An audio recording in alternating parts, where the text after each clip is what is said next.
Perihal politik uang, saya sebetulnya tadi ada beberapa catatan, nggak cuma sebatas politik uang, tapi pada kesempatan kali ini karena pertanyaannya adalah pertama-tama soal politik uang, saya ingin menyampaikan bahwa ada kecenderungan praktik politik uang itu meningkat dari tahun ke tahun, dari pemilu ke pemilu, dari pemilu 2019 ke 2024 misalnya, atau bahkan sebelum-sebelumnya ke pemilu 2019 dan 2024 itu selalu ada kecenderungan kenaikan.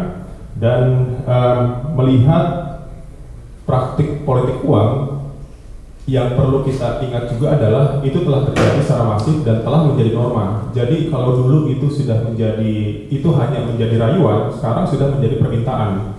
Banyak laporan yang diterima oleh kami dan juga cerita-cerita dari berbagai daerah bahwa voters itu sekarang meminta, bukan lagi dipaksa oleh para kandidat gitu ya, baik itu dalam pileg, pilpres ataupun juga pilkada. Tapi mereka sudah meminta kalau ada pemilu, mereka akan minta mana barangnya, mana uangnya, supaya kami pilih Anda. Begitu itu tandanya bahwa politik uang telah menjadi norma, dan artinya apa? Itu akan semakin sulit untuk ditindak begitu ya, tanpa pengawasan yang patut, tanpa pengawasan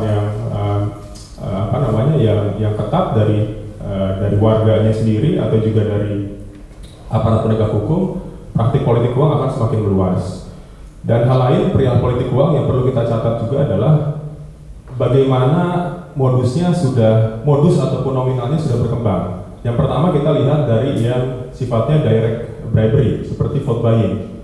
Vote buying secara modus atau bentuknya sekarang sudah tidak lagi kita sudah tidak bisa lagi melihatnya sebatas uang atau barang yang bentuknya cash gitu ya. Itu pasti terjadi yang cash, tapi juga kita perlu lihat misalnya model lain, apakah ada bentuk politik uang dari uang digital misalnya. Itu juga harus kita pantau.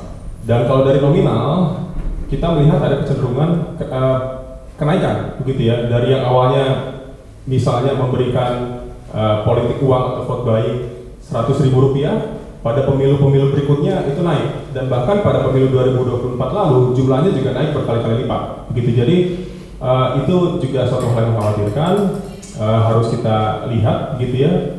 Dan hal lain juga soal politik uang, selain soal direct bribery tadi ya, tadi menyinggung apa yang disampaikan oleh kawan-kawan tenis soal mahar politik. Ini juga serupa bahwa memang ada praktik yang sudah menjadi rahasia umum soal mahar politik untuk merebut tiket kandidasi. Dan biasanya calon atau seseorang yang ingin maju sebagai kandidat, dia memberikan sejumlah uang kepada partai politik misalnya untuk mendapatkan tiket.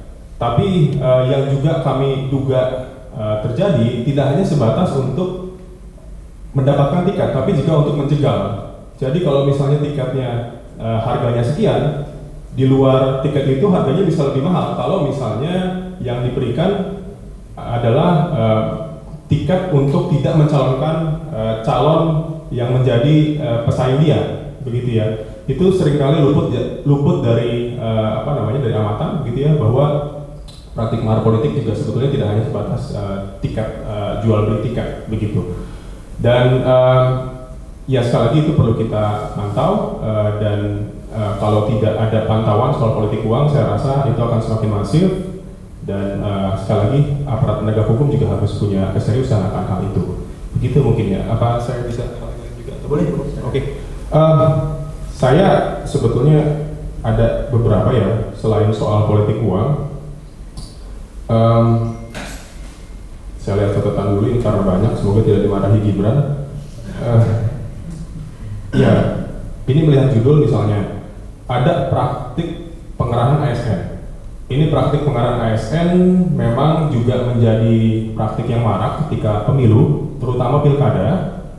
Kalaupun kita lihat kemarin ada dugaan itu terjadi di dalam pilpres gitu ya, tapi ternyata di pilkada ini lebih marak karena kepala daerah itu, terutama incumbent atau bahkan sekarang penjabat, andai kata dia memilih, dia mendukung salah satu calon, dia bisa mengarahkan ASN untuk memilih kandidat yang ia dukung, begitu. Itu modus pertama. Dan modelannya juga bermacam-macam. Ada yang sifatnya dengan imbalan ataupun juga hukuman. Dengan imbalan dalam arti ketika misalnya seorang ASN itu mendukung calonnya, dia ketika si calon itu menang dalam pemilu nanti, dalam pilkada nanti, dia bisa mendapatkan posisi yang lebih baik dari sebelumnya, naik jabatan, gitu ya. Atau juga dalam hal ini adalah hukuman dalam arti ketika dia tidak menjalankan praktik itu atau komando itu, dia bisa dimutasi, diturunkan jabatannya atau dipindah ke posisi yang tidak diinginkan, begitu. Itu soal netralitas ASN atau pengerahan ASN. Yang lain juga soal bansos, tadi sudah disinggung, ini praktik pork barrel atau gentong babi marak terjadi ketika pilkada. Dan dari pantauan kami secara anggaran misalnya ada kecenderungan anggaran bansos itu naik dari tahun ke tahunnya, terutama ketika menjelang pilkada itu dilakukan, gitu ya. Jadi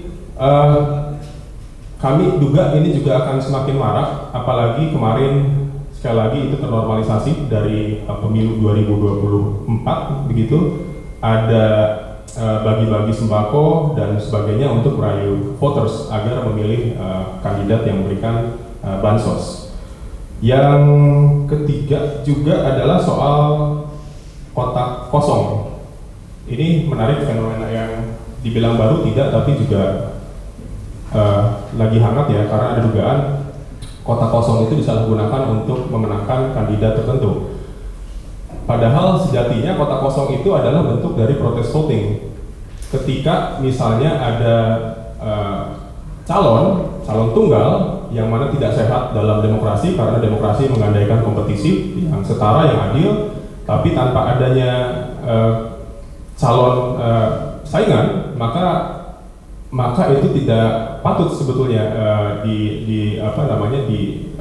dilakukan. Itulah kenapa disediakan mekanisme kotak kosong sebagai protes voting, gitu ya.